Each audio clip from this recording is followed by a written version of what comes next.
الله الرحمن الرحيم. اللهم صل على محمد وعلى آله وصحبه وسلم.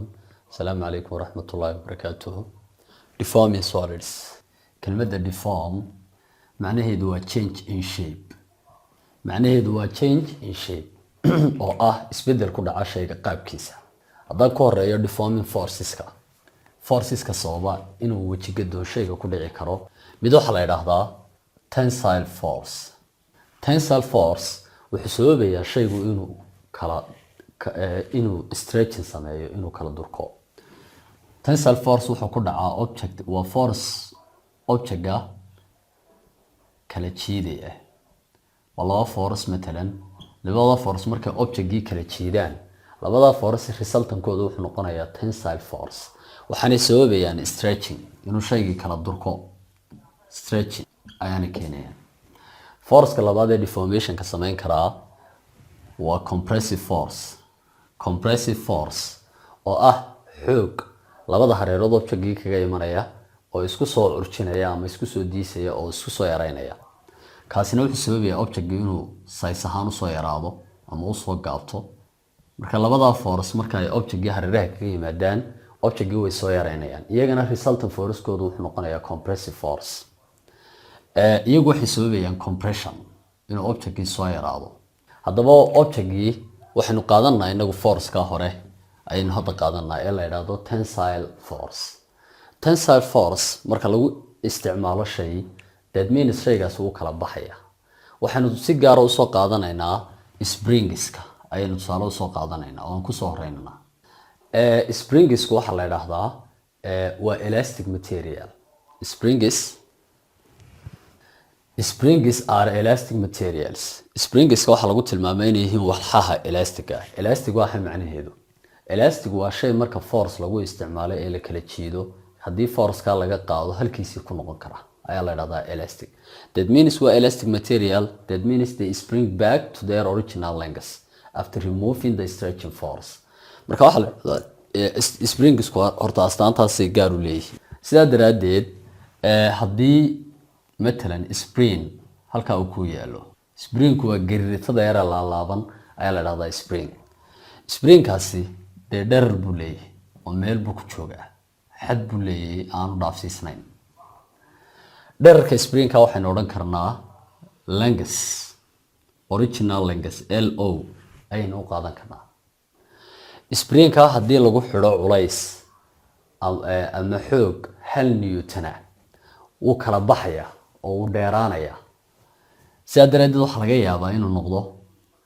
saas oo kale culayskana inuu ahaa 1 newton ba possible springkaaga dheerarkiisa wuu kordhay oo halkaas uu hadda maraya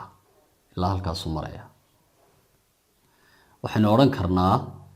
waa final length markasta dheerarka cusub ee soo beera waa final length ama L2 L3 saasna oo oran kartaa haddaba muhiim ma aha lengasku laakiin waxa inoo muhiima u fiirso marka hore halkaas uu ku taagnaa haddana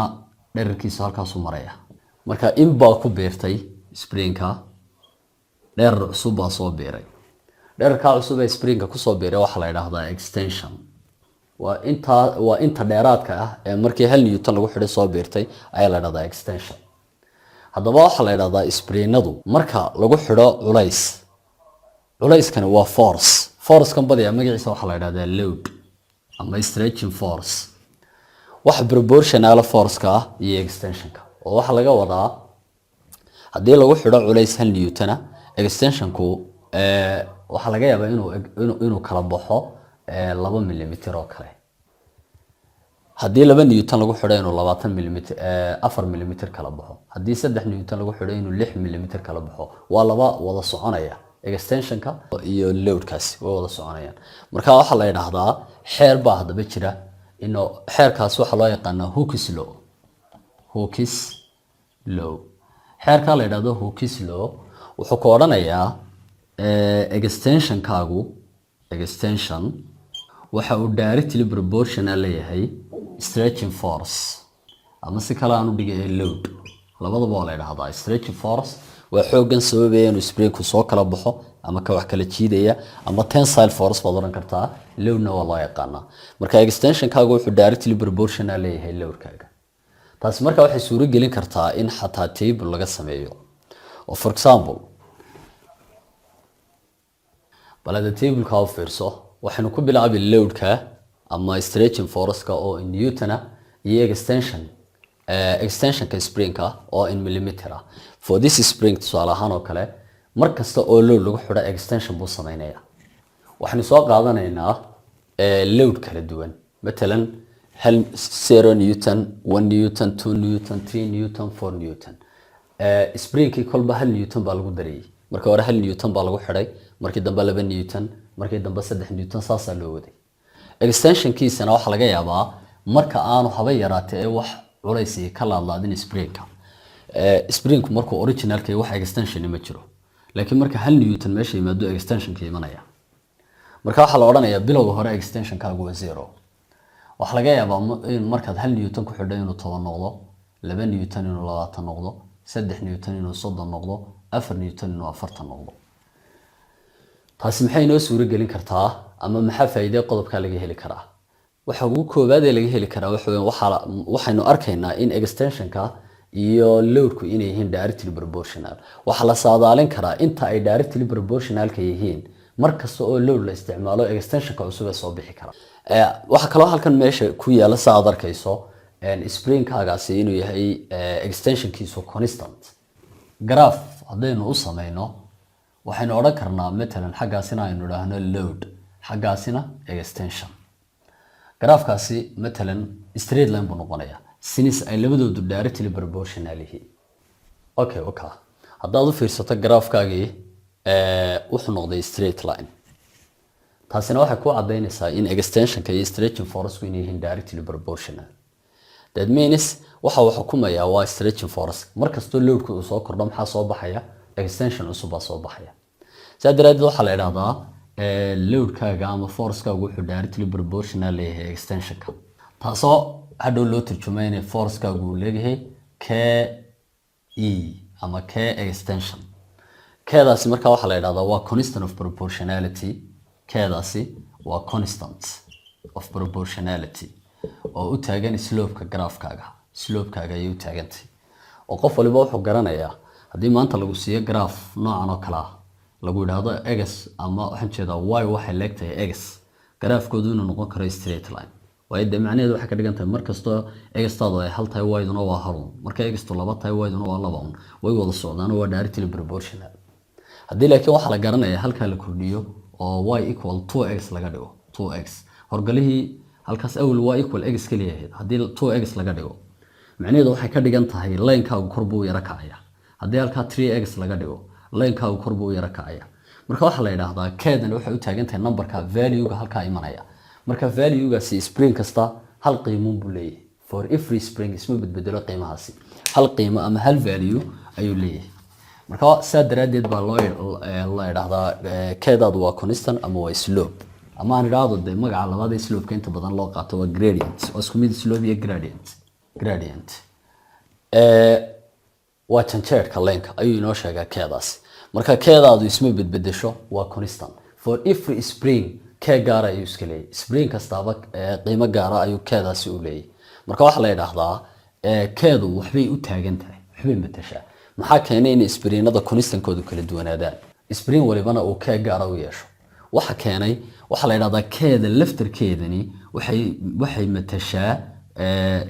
spring-ka adaygiisa ay ku sheegaysaa spring stiffness bay ku sheegaysaa stiffness waa adayga spring waa inta uu iska xajin karo load-kaagan inuu extension ku sameeyo ama load-kan ku sameeyo deformation-ka intee leeg buu iska xajin karaa spring-ku marka intaasu ayay keedan inoo sheegaysaa saadaradeed baa la yiraahdaa keedaadu de waa constant sababta loo yiri baa saasa okay imka saadaal baad sii sameyn kartaa bal ka waran waxa lagu yiri waxa la isticmaalay same spring isla spring-kan laftarkiisa la isticmaalay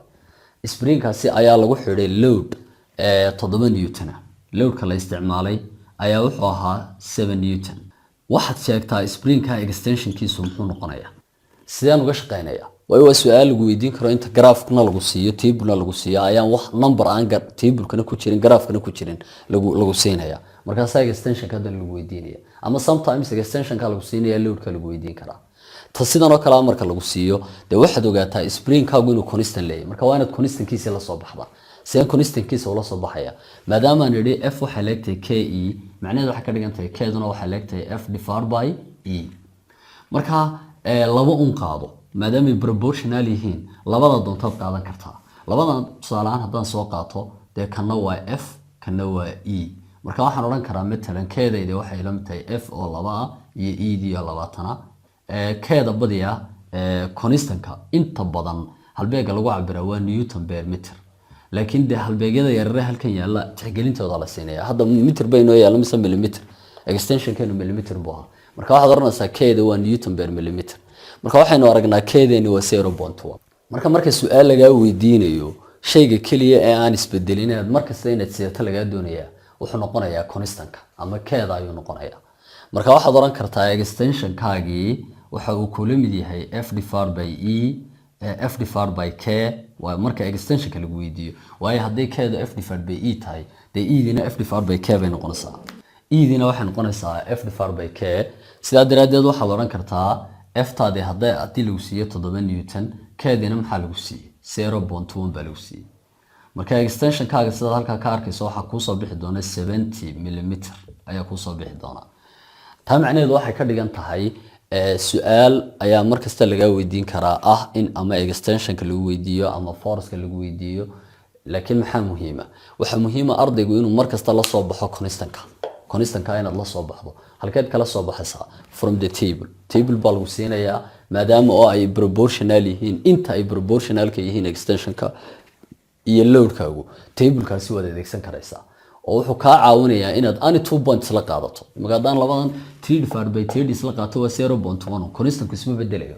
hal qiimo buu leeyahay haddaan isla qaato 4 divided by 4 waa 0.1